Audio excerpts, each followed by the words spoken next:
'ప్రవీణ్ కూడు షాపు' అనే టైటిల్‌తో ఉన్న మలయాళం సినిమా ఒకటి సోనీ లైవ్‌లో తెలుగులో స్ట్రీమ్ అవుతుంది. ఈ సినిమా ఎలా ఉందో ఈ వీడియోలో తెలుసుకుందాం. ఈ లోపల వీడియోనైతే లైక్ చేసి ఛానెల్‌ని సబ్స్క్రైబ్ చేసుకోకుండా చూస్తున్నట్టయితే సబ్స్క్రైబ్ కూడా చేసుకోండి. ఈ సినిమా అంతా చూసాక నాకైతే పర్వాలేదనిపించింది. ఈ సినిమా స్టోరీ ఏంటంటే ఒక కోళ్ల దుకాణంలో ఒక అతన్ని ఉరి తీసి చంపేస్తారు. అక్కడ ఉన్న వాళ్ళలోనే ఎవరో చేశారని చెప్పి పోలీసులు ఇన్వెస్టిగేషన్ స్టార్ట్ చేస్తారు. ఆ ఇన్వెస్టిగేషన్ ఎలా ముందుకెళ్ళింది, ఎవరు చంపారు, ఎలా చంపారు అనేది సినిమా. ఈ లైన్ అయితే చాలా వరకు సింపుల్‌గానే కనిపిస్తూ ఉంటుంది.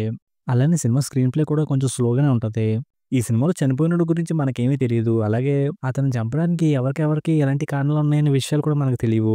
దానివల్ల పోలీస్ క్యారెక్టర్‌లు వాళ్ళని ఇంటరాగేషన్ చేస్తున్నప్పుడు వాళ్ళు ఏదైతే చెప్తారో దాన్నే నమ్ముతూ సినిమా చూడాలి. అలా ఎళ్ళే ఫ్లో ఎక్కువ ఇంట్రెస్టింగ్‌గా అనిపించలేదు. అక్కడక్కడ కొన్ని చోట్ల ఇంట్రెస్టింగ్‌గా అనిపించినా మిగిలినవి మాత్రం ఈ క్యారెక్టర్ గురించి ఇలా చెప్పి ఇలా ఎక్స్‌టెండ్ చేసుకుంటూ వెళ్తారా? లేకపోతే ఆ క్యారెక్టర్ చేసిందని చెప్పి ఆ క్యారెక్టర్‌ని అలా ఎక్స్‌టెండ్ చేసుకుంటూ వెళ్తారా? అన్నట్టుగా సీన్స్ అయితే వస్తూ ఉంటాయి. ఇక సినిమాలో క్యారెక్టర్ కుంటుతూ కనిపిస్తది. ఆ క్యారెక్టర్‌లో కనిపించిన అతని పెర్ఫార్మన్సు, ఆయన క్యారెక్టరైజేషను, ఆ క్యారెక్టర్‌కి సంబంధించిన సీన్స్ అయితే చూడడానికి ఇంట్రెస్టింగ్ అనిపించాయి. ఇంక సినిమా ఇంటర్వల్ దగ్గరికొచ్చేసరికి అసలు ఏం జరిగిందనే విషయం క్లియర్‌గా తెలిసిపోయిందన్నట్టుగా చెప్పేస్తారు. మనకు కూడా అది నిజమే అనిపిస్తది. కానీ సెకండ్ హాఫ్ వచ్చాక ఇంకా ఏదో ఉందన్నట్టుగా ఇన్వెస్టిగేషన్ చేసుకుంటూ కాసేపు టైమ్ పాస్ చేసిన ఫీలింగ్ వస్తది. ఆ సీన్స్ అన్ని చూడడానికి కొంచెం బోరింగ్‌గా అనిపించాయి. ఇంక సినిమాలో లాస్ట్ 45 నిమిషాల్లో వచ్చే సీన్స్ అయితే ఇంట్రెస్టింగ్‌గా అనిపించాయి. అక్కడ వచ్చే 2 చేసింగ్ సీన్‌లు, అసలు ఏం జరిగింది, ఎందుకు జరిగింది అనే విషయాలు రివీల్ అయ్యే సీన్సు ఇంట్రెస్టింగ్‌గా అనిపించాయి.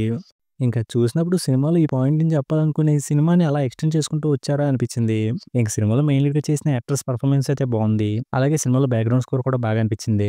ఫైనల్‌గా ఈ సినిమా అంతా కూడా ఒక ఫ్లోలో ఇంట్రెస్టింగ్‌గా ముందుకెళ్ళకపోయినా అక్కడక్కడ ఒక సీన్ ఇంట్రెస్టింగ్‌గా అనిపిస్తూ ఉండి లాస్ట్ 45 నిమిషాల్లో వచ్చే సీన్స్ బాగా అనిపించడం వల్ల ఈ సినిమా అయితే పర్వాలేదనిపిస్తుంది. ఇంక ఈ సినిమాకి నేను ఇస్తున్న రేటింగ్ అయితే 2.5 ఔట్ ఆఫ్ 5. ఇక వీడియోని క్లోజ్ చేసే ముందు వీడియోని లైక్ చేసి ఛానెల్‌ని సబ్స్క్రైబ్ చేసుకోకుండా చూస్తున్నట్టయితే సబ్స్క్రైబ్ కూడా చేసుకోండి.